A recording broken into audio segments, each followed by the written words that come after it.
Oke, halo semuanya, balik lagi dengan saya teman-teman ya di Trader ID. Seperti biasa ya, hari ini saya akan membahas IHSG dan saham-saham pilihan ya. Tapi sebelum lanjut ke pembahasan, teman-teman seperti biasa disclaimer on ya. Video ini bukan ajakan untuk membeli ataupun menjual suatu saham tertentu ya. Ini murni adalah analisa saya pribadi. Jadi silakan ya untuk dianalisa ulang kembali karena nanti keuntungan ataupun kerugian itu teman-teman yang akan tanggung resikonya.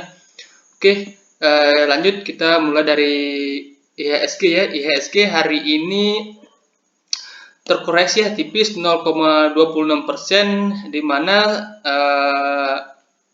hari ini ya pada sesi 1 sempat menyentuh level low-nya di 5998-an teman-teman ya. Seperti analisa kita kemarin, ini adalah support yang cukup kuat ya, support yang cukup krusial teman-teman ya. Dan pada sesi 2 ditarik naik, walaupun hari ini masih terjadi net foreign sell ya, tapi ada kemungkinan besok indeks akan ditutup di zona hijau, di mana ini shadow-nya cukup panjang teman-teman ya, shadow-nya cukup panjang ke bawah, ada kemungkinan besok indeks ditutup di zona hijau. Kita lihat saja teman-teman ya, kalau pagi-pagi di buka gap down ya, dibuka gap down indeksnya, maka ada kemungkinan itu sisi 2 itu akan dibawa naik. Jadi kita bisa manfaatkan untuk beli saham-saham yang sedang berada di level supportnya teman-teman ya. Oke, itu saja untuk indeks teman-teman ya. Kemudian saham pertama yang akan saya analisa adalah saham Pegas. Nah, Pegas hari ini naik teman-teman ya, naik 4,67% ke level 1120. Nah, kalau Pegas ini menurut saya menarik teman-teman ya, menarik dimana downtrend line-nya ini ya. Sebelumnya kan ini Pegas ini downtrend teman-teman. Sebelumnya downtrend, kemudian di sini mengalami konsolidasi, di sini sudah membentuk minor trend line ya. Minor trend line sudah membentuk higher low, di sini membentuk higher low, higher high, higher low, higher high, higher low. Nah, di sini kembali membentuk higher low ya. Kemudian hari ini mantul dan ada kemungkinan ini akan membentuk higher high lagi. Nah, dari segi price volume pun ini menarik teman-teman, di mana di sini sempat breakout, ada konsolidasinya dengan volume, kemudian retest ke bawah tanpa volume, kemudian di sini tempat breakout lagi dengan volume ya, kemudian kembali konsolidasi dengan tanpa volume. Jadi kalau menurut saya ini Pegas ini cukup menarik teman-teman ya, cukup menarik. Buat teman-teman yang baru mau entry ya, teman-teman bisa bayar harga sekarang ya, teman-teman bisa bayar harga sekarang di 1120. Kemudian stop loss-nya teman-teman bisa tempatkan di bawah box kuningnya ini ya, atau di bawah low-nya hari ini teman-teman. Teman-teman bisa tempatkan di bawah low-nya hari ini. Itu kalau teman-teman tempatkan di bawah low-nya hari ini, itu risk-nya cukup tinggi ya, sekitaran 6% ya.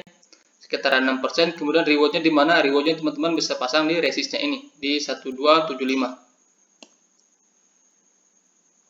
Nah, reward-nya itu 15% teman-teman, dengan risk 6%, kemudian reward-nya 15%. Jadi secara risk to reward ratio ini memang kurang menarik ya, bisa dibilang kurang menarik ya. Ini 1:2 lah ya, 1:2 untuk risk to reward rasionya masih oke sih, tapi kalau menurut saya kurang menarik, tapi bisa diperhatikan teman-teman ya. Oke ya, itu saja untuk Pegas. Kemudian saham berikutnya adalah saham ASA. Nah, untuk ASA ini beberapa hari lalu pernah saya bahas teman-teman ya. Pernah saya bahas di sini sempat ada coretan saya, sempat saya curahkan tunggu di sini atau buy on breakout. Nah, di sini dia 2 hari yang lalu dia breakout teman-teman ya, breakout trend line-nya ini ya. Breakout trend line-nya ini dengan volume teman-teman ya, dengan volume, dan hari ini dan kemarin dia menunjukkan kenaikan, kemudian hari ini sempat retest ke bawah teman-teman ya, sempat retest area 3250-nya. Jadi kalau menurut saya ya, ini ASA ini masih ada potensi untuk naik teman-teman ya, dan buat teman-teman yang udah entry di breakout-nya ini ya, bisa manfaatkan untuk hold saham ASA ini teman-teman ya. Ini menurut saya masih menarik, mungkin akan konsolidasi sebentar kemudian akan melanjutkan kenaikan. Nah, buat teman-teman yang baru mau entry ya, sesuaikan dengan money management teman-teman masing-masing ya. Sesuaikan titik stop loss-nya terlebih dahulu. Karena kalau di level sekarang itu emang stop loss-nya sudah agak jauh teman-teman ya. Kalau teman-teman pasang misalnya stop loss di bawah trendline-nya ini ya, bawah trendline ini itu stop loss-nya sekitaran 9%-an. Jadi kalau teman-teman pasang stop loss di 3150 itu risknya sekitaran 9% teman-teman. Jadi kalau teman-teman baru mau entry ya, sesuaikan dengan risk teman-teman masing-masing ya. Lot size-nya diatur, jangan masuk terlalu banyak. Oke ya, itu saja untuk ASA. Kemudian saham berikutnya adalah saham DMMX. DMMX ini minggu lalu pernah saya bahas teman-teman ya. Saya sarankan buy on breakout karena di sini ada resisten yang cukup kuat ya. Tapi nggak mampu di breakout, kemudian turun malah jebol support teman-teman ya. Jebol support hari ini jebol support, volumenya lumayan ya, volumenya lumayan tapi nggak begitu signifikan. Nah, karena ini jebol support teman-teman ya, ada potensi ini melanjutkan penurunan teman-teman. Ada pola double top di sini ya. Ini top pertama, ini top kedua. Kalau kita pasang target penurunan dari pola double top ini ya, maka ada kemungkinan ke sini ya. Ada kemungkinan DMMX ini ke sini, ke area 2550 sampai 2500. Nah, kalau sampai mendekati area ini, teman-teman bisa spek buy teman-teman ya untuk DMMX ini. Kalau di harga sekarang itu belum menarik ya. Kalau break lagi area 3000-nya baru teman-teman boleh entry ya. Kalau sekarang sih menurut saya kurang oke ya. Oke, ya itu saja untuk DMMX. Kemudian saham berikutnya adalah saham BBRI. Nah, untuk BBRI ini juga udah pernah saya bahas teman-teman ya. Udah pernah saya bahas di mana di sini 3 hari yang lalu ya jebol supportnya teman-teman, jebol supportnya. Kemudian dua hari ini ada candle hijau, tapi ini candle hijau karena BBRI ini dibuka gap down teman-teman. Sebenarnya hari ini mengalami penurunan 0,56% dan juga terjadi net foreign sale ya di BBRI ini. Nah, untuk next target penurunnya di mana bisa saja ke sini teman-teman ya, bisa saja ke sini ke 3310. Nah, bisa saja ini besok langsung menunjukkan kenaikan teman-teman ya. Karena kalau kita tarik sebuah garis di sini, dari low-nya ini ke sini ya, maka di sini terlihat ada pola yang namanya falling wedge teman-teman ya. Di sini ada pola yang namanya falling wedge. Kalau besok BBRI ini lanjut naik teman-teman ya, lanjut naik kemudian break downtrend lainnya ini, maka potensi untuk BBRI ini sangat menarik teman-teman ya, sangat menarik. Jadi strateginya gimana? Menurut saya teman-teman bisa cicil buy sedikit teman-teman ya, sedikit kemudian buy-nya bertahap sampai di level ini ya, di level 3310. Nah, kalau nggak sampai di sini ya, malah lanjutkan kenaikan, teman-teman bisa tambah muatan jika dia mampu break dari pattern falling wedge ini sendiri teman-teman ya. Oke ya, itu saja untuk BBRI. Kemudian saham berikutnya adalah saham SAME. Untuk SAME ini sendiri sebelumnya ini masuk watchlist saham kita beberapa minggu lalu teman-teman ya. Tempat naik lumayan tinggi, sempat naik lumayan tinggi, ketemu resisten pertama, kemudian turun ya. Kalau teman-teman yang pakai stop loss harusnya udah kena stop loss. Kemudian ini hari ini kembali ke area buy kita sebenarnya teman-teman ya. Kembali ke area buy kita sebenarnya, tapi menurut saya ini ada pattern yang kurang menarik teman-teman. Yang di sini ada head and shoulders ya, sini shoulder kirinya, headnya di sini shoulder kanannya, atau bisa kita bilang ini cangkir kebalik juga bisa ya.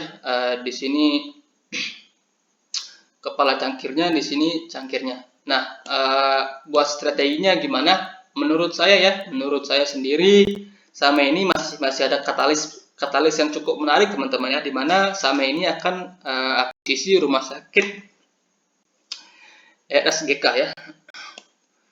itu merupakan katalis yang cukup menarik ya untuk saham ini sendiri teman-teman, dan hari ini sempat menyentuh supportnya, kembali dibawa naik. Nah, buat teman-teman yang mau spek buy ya, mau spek buy bisa cicil-cicil dulu teman-teman ya, cicil-cicil dulu. Kalau jebol support mungkin teman-teman bisa cut sebagian, kemudian antri lagi di supportnya ini atau di sini teman-teman ya, di sekitaran 350. Ini merupakan, kalau menurut saya sih ini area paling aman ya, area paling aman untuk saham ini di sekitaran 350. Kalau turun ya, kalau lampu turun ini kesini terlebih dahulu ya, kesini terlebih dahulu, kemudian akan ke sini teman-teman ya, ke sini. Nah, kalau ini langsung mantul ini, maka potensinya ini masih bagus teman-teman ya, karena katalisnya untuk saham ini cukup positif ya. Jadi kembali lagi strateginya, kalau menurut saya cicil-cicil terlebih dahulu ya, cicil-cicil terlebih dahulu. Kalau misalnya turun kita tambah lagi dengan lot yang lumayan. Atau misalnya kalau turun teman-teman cut loss dulu, kemudian tunggu lagi di bawah teman-teman ya. Oke ya, itu saja untuk SAME. Kemudian yang berikutnya adalah saham MECI. Nah, untuk MECI ini sendiri teman-teman ya, untuk MECI ini sendiri sekarang masih konsolidasi teman-teman ya. Sekarang masih konsolidasi. Di sini ada pola inverted head shoulders, dan ini sebenarnya ada pola triple bottom ya. Satu, ini bottom pertama, ini bottom kedua, ini bottom ketiga. Nah, sekarang sebenarnya area buy-nya cukup menarik teman-teman. Sekarang sebenarnya area buy-nya cukup menarik dengan stop loss di bawah 460. Kemudian area buy yang menarik lagi jika MECI ini mampu break dari 520 ya. Plannya masih sama, jika mampu break 520 teman-teman boleh ikutan buy dengan target hingga ke 600. Nah, untuk teman-teman yang buy on support sekarang ini sedang berada di dekat supportnya teman-teman, dekat supportnya. Teman-teman bisa buy dari harga sekarang ya teman-teman. Kalau kita buat trading plan misalnya teman-teman buy dari harga sekarang di harga 484 ya, 484. Stop lossnya di bawah 460 ya, stop loss di bawah 460. Misalnya di sini ya. Itu risknya sekitaran 6% ya, risknya sekitaran 6% dengan asumsi 520 ini akan di breakout, maka target kenaikannya bisa saja ke 600. Itu rewardnya sekitaran 23%. Jadi kalau kita berbicara risk to reward ratio ini cukup menarik ya untuk MECI ini sendiri teman-teman ya, dimana ini merupakan support yang cukup kuat ya, sudah 1, 2, 3 kali ini mampu mantul di supportnya ini. Jadi kita harapkan ini adalah sinyal yang baik ya untuk MECI ini sendiri. Buat teman-teman yang masih pegang di daerah atas ya, masih pegang di daerah atas, bisa perhatikan level ini ya, level 460 ini. Jika ini mampu dijebol ya teman-teman, sebaiknya cut dulu ya, cut dulu. Kalau ini dijebol maka potensi penurunnya bisa saja ke sini teman-teman ya, ke 330-an ya, ke area 330-an. Oke ya, itu saja untuk analisa kita hari ini. Semoga bermanfaat. Sekali lagi ya, disclaimer on, dan selamat malam.